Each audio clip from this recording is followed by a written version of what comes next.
Video kali ini akan mengulas secara mendalam jaringan bisnis Yahudi yang berkembang di Indonesia. Apa saja jaringan bisnis itu dan bagaimana cara mereka menguasainya adalah pembahasan yang sangat menarik untuk kita diskusikan. Fakta dan data akan kami sajikan secara detail di video ini. Yuk kita mulai videonya. Assalamualaikum warahmatullahi wabarakatuh. Sobat channel Kabar Langit, membicarakan sepak terjang kaum Yahudi di dunia ini, kita seakan disuguhkan pada sebuah film epik yang menggambarkan bagaimana kecerdasan luar biasa dipadu kejahatan luar biasa yang menyatu dalam diri manusia.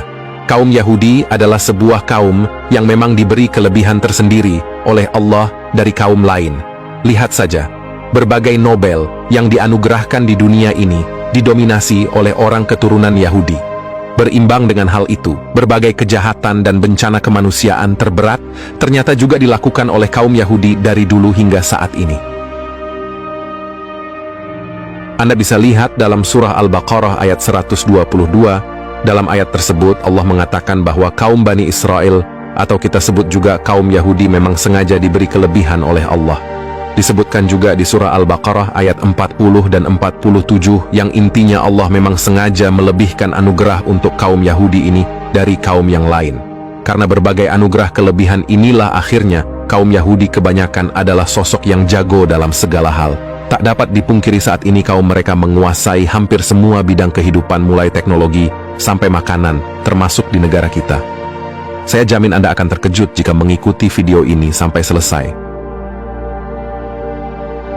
Sebelum kita masuk lebih dalam, akan saya urai dulu siapa yang berperan besar dalam dunia bisnis di Indonesia. Secara kasat mata jelas etnis Cina yang banyak berperan. Etnis Cina punya kelebihan dalam hal keuletan dan kecerdikan dalam berbisnis. Selain itu mereka mudah berbaur dengan masyarakat dimanapun mereka berada di dunia ini, termasuk Indonesia. Lalu bagaimana dengan kaum Yahudi? Berbeda dengan etnis Cina, kaum Yahudi justru mempunyai kepandaian yang kuat dalam membangun sistem jaringan. Mereka kaum Yahudi bisa membangun jaringan kuat, tapi hanya untuk kalangan mereka. Akibatnya pergerakan bisnis kaum Yahudi ini menjadi tak terlihat sebagaimana etnis Cina. Kaum Yahudi yang menjalankan bisnis di Indonesia lebih dikenal sebagai pengusaha Eropa atau Amerika, padahal sebenarnya mereka adalah keturunan Yahudi. Itulah kecerdikan dan strategi mereka. Jaringan bisnis yang dimainkan kaum Yahudi di sebuah negara termasuk Indonesia menggunakan 3 strategi, yaitu membeli saham, kerjasama bisnis, dan mendirikan cabang bisnis. Bahkan mereka bisa melakukan berbagai cara untuk bisa menguasai saham sebuah perusahaan, termasuk dengan cara licik. Untuk mengetahui bagaimana cara licik mereka menguasai saham perusahaan di Indonesia dengan harga super murah, ada baiknya kita menengok sejarah kelam krisis ekonomi 98 dan siapa yang berperan di balik krisis tersebut. Saya mengajak Anda kembali ke peristiwa krisis ekonomi 98. Karena saat itulah pengusaha kaum Yahudi bisa memperoleh keuntungan sangat besar dan bisa mencaplok kepemilikan banyak perusahaan di Indonesia dengan mudah dan murah. Bicara tentang krisis ekonomi Indonesia 98, tidak lepas dari sosok penyebab krisis tersebut, yaitu George Soros. George Soros adalah seorang miliarder keturunan Yahudi yang berkebangsaan Amerika Serikat.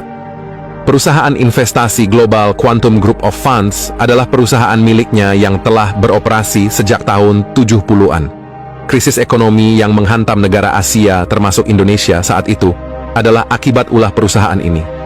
Bisa dibilang saat tragedi tersebut terjadi, di mana negara-negara Asia mengalami kebangkrutan, George Soros justru meraup keuntungan. George Soros bersama jaringan pengusaha Yahudi lainnya yang didukung modal tak terbatas berhasil membuat ratusan perusahaan Asia dalam berbagai bidang bangkrut dan akhirnya menjual saham mereka